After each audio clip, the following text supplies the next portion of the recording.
Oke, kita lanjutin lagi ya teman-teman.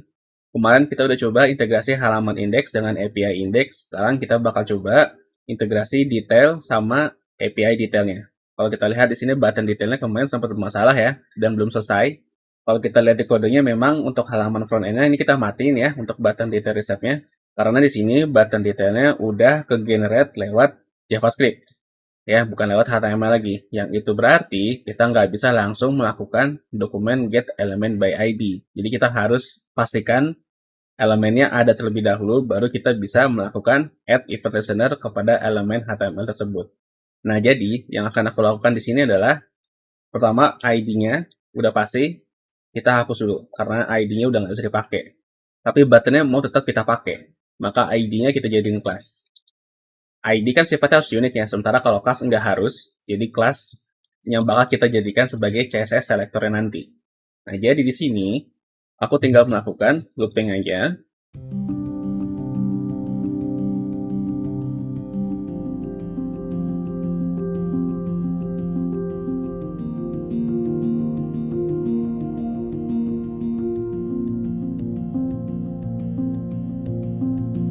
Oke, kurang lebih seperti ini ya. Untuk codingan perbaikan button detailnya, kita coba save dulu, balik ke browser, refresh atau enggak hard refresh ya. Kalau misalkan perubahan JavaScript-nya belum berpengaruh ke browser, kurang lebih hasilnya seperti ini. Kalau kita klik, detail recipe jadi muncul lagi. Ya, sesimpel itu. Jadi kalau misalkan teman-teman mau melakukan add event listener kepada elemen yang digenerate secara manual lewat JavaScript atau script JavaScript gitu ya, maka pastikan terlebih dahulu elemennya itu ada. Baru teman-teman tambahin add event listener. Oke, sekarang modal detailnya sudah oke lagi. Kita tinggal integrasi dengan API-nya. Balik ke codingannya. Di sini berarti kita tinggal fetching lagi aja ya.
Oke, untuk kodenya kurang lebih seperti ini ya.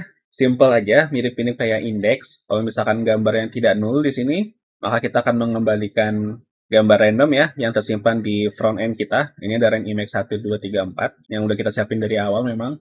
Kemudian kita tinggal manipulasi elemen HTML-nya, kita tumpuk dulu di variabel ya, supaya nggak kelihatan kotor di bagian inner.html-nya. Kemudian sama untuk how to-nya juga. Jadi kurang lebih untuk head API detail seperti ini. Kemudian untuk di bagian indeksnya, tadi ada sedikit perubahan ya. Kita kasih atribut data ID di sini. Yang jadi ketika nanti kita harus mengirim parameter ID-nya, kita bisa ambil dari atribut data ID ini ya. Jadi di bagian fetch-nya aku tinggal tambahin di sini. Nah, kurang lebih seperti ini. Tinggal tambahin button detail, get attribute aja di bagian domainnya ya.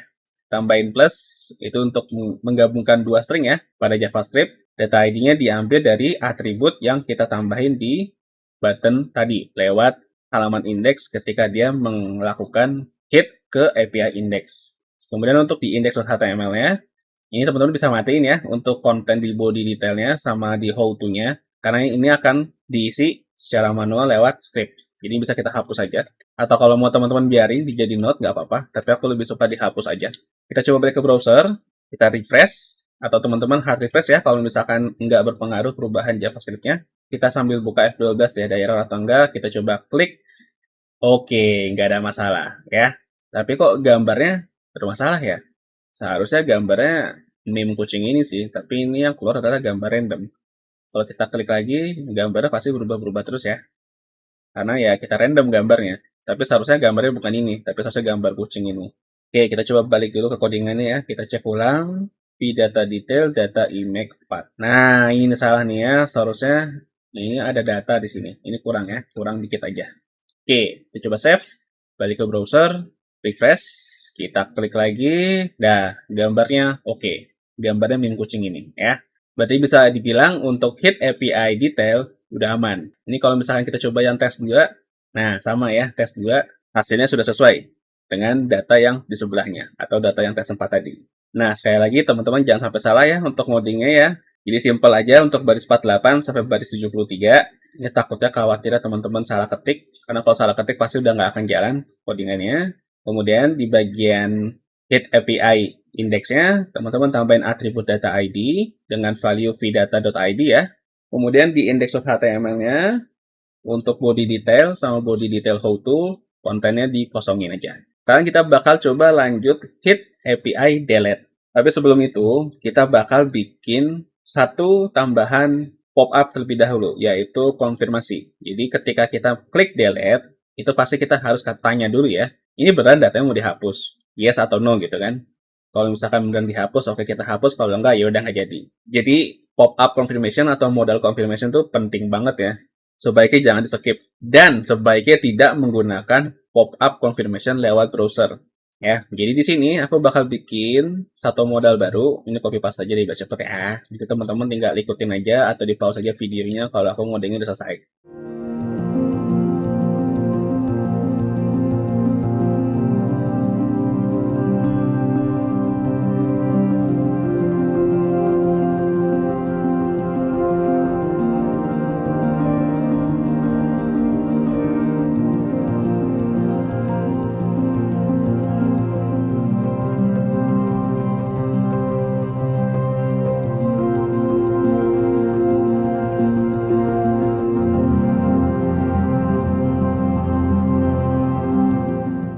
Oke, untuk modal konfirmasinya kurang lebih seperti ini ya. Kita menggunakan istilah notification aja supaya nanti bisa kita reuse kalau misalkan mau dipakai lagi, tapi dengan konteks yang berbeda. Terus kita kasih button aja iya sama tidak. Kemudian kita kasih ID juga untuk modal notification ya. Intinya kita melakukan perubahan ID di sini. Kita coba dulu munculin modalnya kali ya. Ini jadi di index.cs kita langsung aja hit. Harusnya begini aja cukup ya. Ya, ini modal notification, oke lah ya. Ini kayaknya udah cukup. Sorry, displaynya bukan non, tapi block. Ya, ini buat testing aja. Teman-teman nggak perlu copy paste, nggak apa-apa. Refresh. Oke, nggak ada masalah ya. Ini elemennya enak dilihat. Konfirmasi menghapus resep. Apakah Anda yakin akan menghapus resep yang dipilih? Oke, ini udah cukup ya. Sekarang kita coba integrasikan ke delete-nya. Balik ke codingan dulu. Oke, ini kita delete dulu. Terus lanjut ke bagian button delete-nya ya. Button delete itu ada di mana? Kalau nggak salah di button di modal resep udah ada kan ya di modal detailnya ya. Coba deh aku lupa, balik ke browser dulu bentar. Nah, ini ada ya button hapusnya di sini, berarti ketika klik ini kita munculin pop up konfirmasinya. Di sini kita tinggal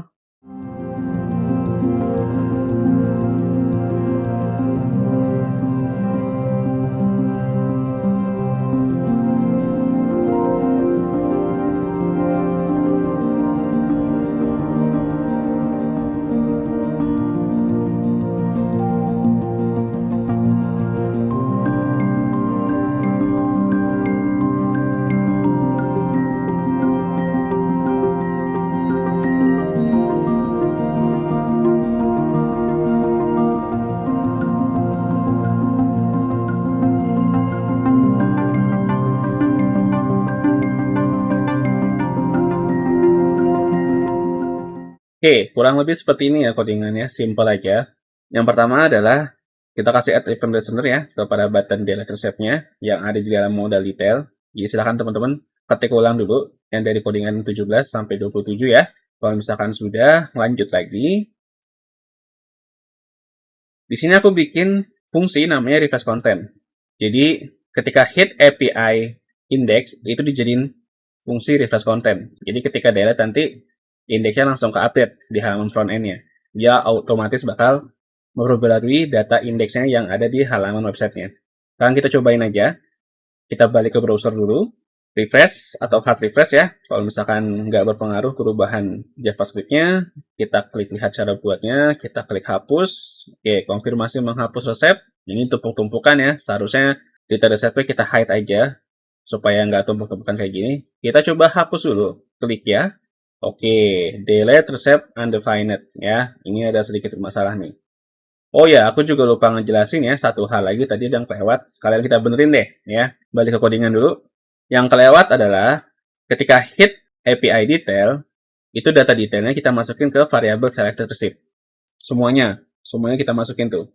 Nah, nanti selected receipt ini tujuannya untuk dipakai ketika kita akan melakukan penghapusan resep. Nah, ini salahnya seharusnya menggunakan data.id ya di sini. Nah, salahnya di sini aja. Karena di respon API-nya detail, itu berada di dalam data ya, kalau kita lihat di sini. Nah, ini vdata detail, titik data, atau .data, ya.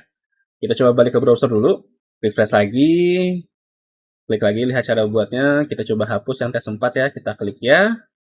Oke, salah lagi. Oh, ternyata penulisan variabel query-nya salah nih ya. Resepi tanda tanya 43, kurang ID aja nih. Kita coba balik ke codingan dulu. Sekarang kita benerin lah ya, ini biar nggak tumpuk-tumpukan nih. Ini berarti tinggal dibenerin dulu ID-nya ya. Ini seharusnya kita tambahin ID sama dengan. Nah, terus ketika nutup detail, nah kita copy paste yang ini aja. Yang detail resepnya aja. Kita taruh ketika klik modal notification, nah berarti di sini. Ya, kita save, balik ke browser, refresh lagi, lihat cara buatnya, kita klik hapus, tidak tumpuk-tumpukan ya, enak. Nah, ini kalau misalkan kurang jelas, kita bisa masukin nama resep di sini ya. Anda yakin akan menghapus resep titel atau tes 1 misalkan gitu ya. Supaya nggak rancu kayak gini ya. Coba kita klik ya dulu. Nah datanya sudah hilang ya, otomatis ke refresh tuh. Tapi konfirmasi menghapus resepnya belum hilang, jadi memang kita lupa hide tadi ya. Di sini berarti kita tinggal notification-nya kita sembunyikan ya. Oh, berarti setelah refresh konten harusnya dikasih callback ya. Oke deh, kita kasih callback di sini deh. Kita kasih callback di sini. Terus ketika semuanya sudah selesai, di sini aja deh setelah looping button detail ya, kita kasih di sini if callback. Oh sorry, type of aja deh, type of callback sama dengan function ada kan? Nah ada kan? Sama dengan function. Bener nggak sih tulisan function kayak gini? Function harusnya. Nah pakai string ya. Kita aja panggil callbacknya di sini. Nah berarti di sini kita tinggal bikin function lagi. Terus kita hide modal notification-nya.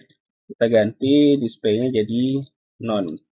Oke, sesederhana itu, kita coba balik ke browser lagi, kita refresh, kita hapus aja semua datanya, nanti tinggal kita tambahin lagi datanya lah ya, kalau mau bikin lagi. Klik ya. Oke, belum ada resep yang dibuat, tapi ternyata tes 2-nya muncul ya. Berarti ada sedikit kesalahan lagi nih ya. Ini kurang satu ya, di hide-nya seharusnya BG modal ini kita hide lagi, yang BG modal yang buat ngehitemin layarnya ketika pop-up muncul. Oke, ini salah ya untuk kondisi callback-nya, seharusnya callback-nya nggak kita deklarasikan di sini. Tapi kita deklarasikan di luar else-nya ya, di luar kondisinya ya, di luar kondisi di mana ada pengecekan datanya kosong atau tidak ya. Atau jangan di sini juga deh, tapi di luar if else-nya aja deh. Jadi benar-benar di luar dari pengondisian pengecekan datanya itu ada atau enggak, sukses atau enggak ya. Kita coba balik ke browser lagi, refresh, datanya ada. Jangan lupa kalau misalkan data yang enggak ada, teman-teman tinggal hit API yang create-nya aja. Kita coba hapus lagi sekarang, ya. Untuk ininya udah ke hide, tapi ternyata datanya masih kelihatan ya. Seharusnya datanya nggak kelihatan nih. Masalahnya simple sebetulnya. Kita coba balik ke codingan dulu. Jadi aku baru konten L-nya itu dia masih keisi. Kita perlu kosongin konten L-nya. Jadi yang perlu kita lakukan di sini adalah kalau misalkan datanya kosong, kita bersihin konten resepnya. Jadi di bagian else-nya ini kita tinggal kasih input.html kosongan aja. Ya. Isi lagi datanya, send, jangan lupa codingannya di save, kemudian balik ke browser, kita refresh lagi, kita coba hapus lagi datanya, ya, maka sudah sesuai, ya. Nah, harusnya seperti ini. Oke, kita coba review ulang kodenya, simple aja, jadi kalau misalkan datanya kosongan, kita hapus, inner HTML-nya ya, untuk bagian elemen resep kontennya. Jadi kontennya beneran kosong atau seolah-olah belum terisi. Kemudian kita tambahin callback juga di sini ya, supaya ketika selesai melakukan hit ulang API index, kita bisa menjalankan fungsi atau menjalankan sebuah callback gitu ya.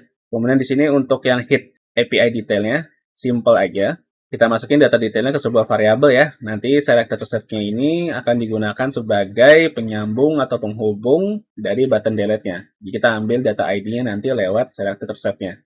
Kemudian ya sudah, kita tinggal refresh konten lagi ketika button delete-nya sudah diklik. Mudah-mudahan teman-teman paham nih. Kalau misalnya teman-teman kehilangan arah, karena aku tadi emang agak lompat-lompat ngodingnya, full codingnya yang terbaru selalu ada di deskripsi, jadi teman-teman nggak perlu khawatir takut kelewatan atau gimana-gimana. Tapi jangan dijadiin teman-teman patokan, oke, udah selesai, berarti aku nggak perlu melakukan apapun. Enggak, jangan kayak gitu. Codingan yang ada di deskripsi itu dijadikan teman-teman sebagai patokan. Salahnya di mana? Kelewatannya di mana? Teman-teman tinggal coba sandingkan kodenya teman-teman dengan kode yang ada di deskripsi. Kurang lebih seperti itu. Jadi sekian dulu untuk integrasi API detail sama delete ya. Lumayan panjang videonya, mudah-mudahan teman-teman masih bisa jaga semangatnya untuk melanjutin website sampai selesai. Kita bakal lanjut menyelesaikan integrasi API lagi, bagian post sama bagian put, atau bagian create sama edit ya, di video selanjutnya.